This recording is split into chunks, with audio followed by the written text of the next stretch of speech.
Now, Dr. Shaheen's brother has been arrested. Remember, Dr. Shaheen is already in the custody of the police, and Shaheen's brother Parvez Ansari has now been arrested by the UPATS and Jammu and Kashmir police. Samarth is joining us now. So, what is the role of Parvez Ansari here, the brother of Dr. Shaheen? Samarth.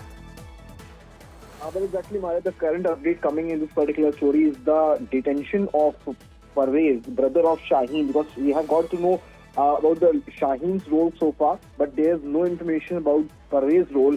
And what we are getting from sources that the interrogation, firstly, is about Shaheen's entire role, which is still under the scanner, because they recovered a hard disk, a mobile phone from Saeed Ansari's house to ensure that what other terror angles could come from that particular role of Parvez as well, because Parvez is a member of Integral University in Lucknow, so he is also from that particular medical background. So it's going to be worth seeing whether Parvez does have some role about it, or the interrogation or the detention is all about seeking more information about that particular lady. So it's going to be worth seeing. But the current update is that firstly, when the ATS team reached the Madhyao area of Lucknow, he was not found, but later, what we're getting from sources, he was detained from some other location, which is anonymous for the media person, because ATS is not sharing that information. That's also about regarding security concern, and that's why the detention has taken place. It's confirmed, and obviously the interrogation is on, and the ATS guys are stressing more on the role of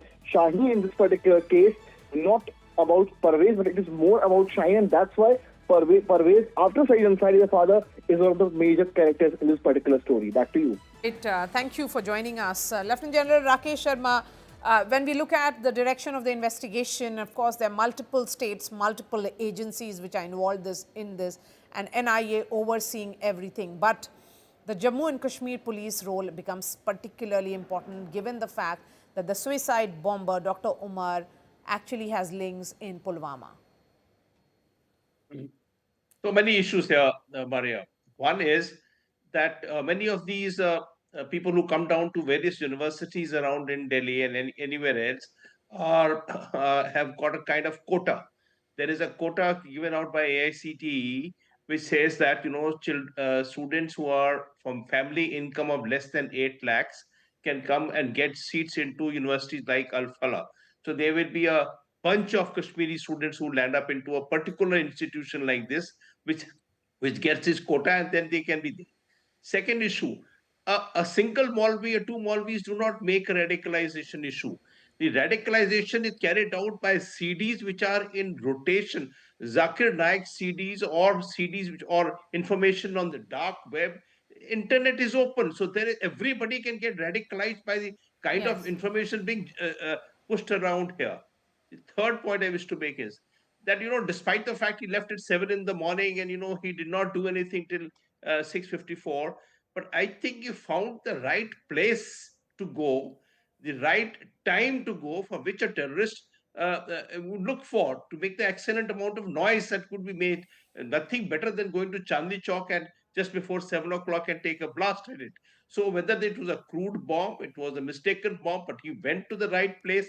He waited for 3 hours. He moved out of that parking lot and just within 4 minutes reached that red light and blasted at the right place. So I think, we cannot casually say that it has been a crude bomb and he could not manufacture a bomb. That ammonium nitrate does not blast on its own. It requires a detonator. It requires a fuel to add to it. So whether he put nails or not is not important. He had a crude bomb which he knew would be blasted, and he used that bomb at the right place, the right time. So it cannot be casually pushed away. So, when we start investigating, how does 3,000 kgs of ammonium nitrate land up in Faridabad?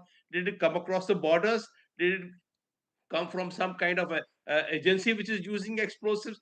There is whole lot of investigation to be carried out before we come down to. And we have not yet heard about the cell phones or the SIM cards. Have we listened to some kind of conversation that took place in the towers close by to Chandni Chowk at that particular time, for somebody passing messages across there? So yes, a lot of unanswered questions, Lieutenant General Rakesh Sharma, I agree. But a word on Dr. Shaheen Shahid here. Sanjay Sahay. I'm giving you a wrap up of what exactly her role has been so far. She has been linked with explosives, a seizure which has happened in Faridabad. Her arrest led to Jaish-e-Mohammad's terror module bust, and she has been accused of forming women's wing of Jaish-e-Mohammed. And of course, all this is linked to Al Falah University and has been a close aide of Dr. Muzammil. The car which was used to store weapons belonged to Shaheen. So she is being seen as an important suspect in this entire terror plot. Sanjay Sahay. Yes, he's certainly a very important and critical persona in this whole terror plot. And might be she is the critical element in Al Falah University, where she has a standing and where she is able to connect all these people and being a lady. I think she is adding more might to the whole thing because the capability being a lady would be that she would be more innocent.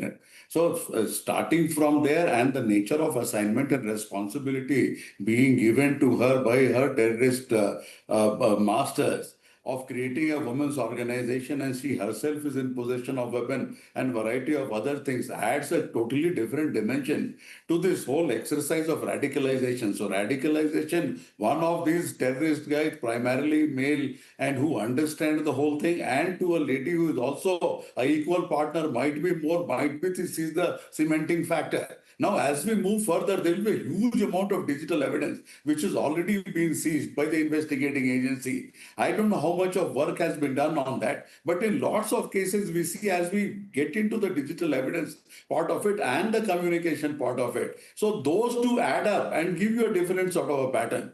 With regards to whatever happened yesterday and the person was able to travel, and we are talking about the fact that the seizures were done and the investigating agencies passing on the information to the local police to nab this woman.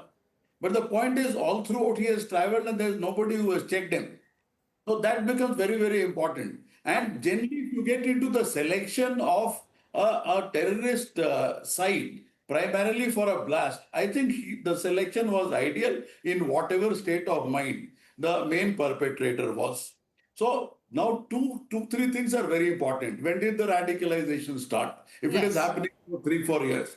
Second is, how does this 2,900 kgs of explosive material reach where it has reached? So there is an understanding that there are institutions, there are Yes. routes, and there are methods by which things are moving in a very seamless manner, in a very well orchestrated manner, and they are able to do literally every single agency in this country. Okay. Okay. Now, at this particular juncture, it is very, very important that we basically understand the ecosystem while nabbing it so that we Yes. don't get into this exercise over and over again. Okay. And this is happening since Richard Hadley I days. have just enough time for the final comment from Yashvardhan Azad. Please go ahead, sir.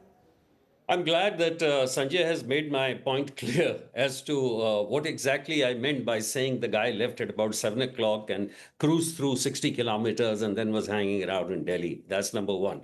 Number two, radicalization doesn't really, come out of a few cassettes here and there. Radicalization needs a kind of a guru. It needs a Yes. kind of a perfect indoctrination, and indoctrination not once but over time. And that's why this is a dangerous module, because if this has happened to our educated set, which has been happening abroad, of course, 9/11 also took place because those pilots were flying in, aeronautical engineers were trained in Germany and things like that.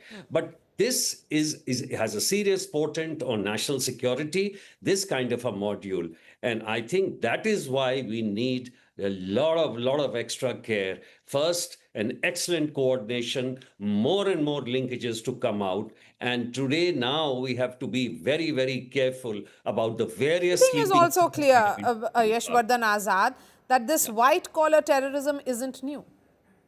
Yes, yes. And that's why I said that the ISIS attempt has been right from before. Many educated people have been falling into the trap. But this kind of a sinister getting together of community of doctors is something very serious, because you look at ricin. Ricin doesn't have an antidote, and if it's mixed with prasad, you can see what can actually happen. The doctors, in their cover, they can collect ammonium nitrate. Lady doctor can almost virtually has a carte blanche. She can just go anywhere. So Given this kind of a situation, that's why I said that it has very serious portent for national security.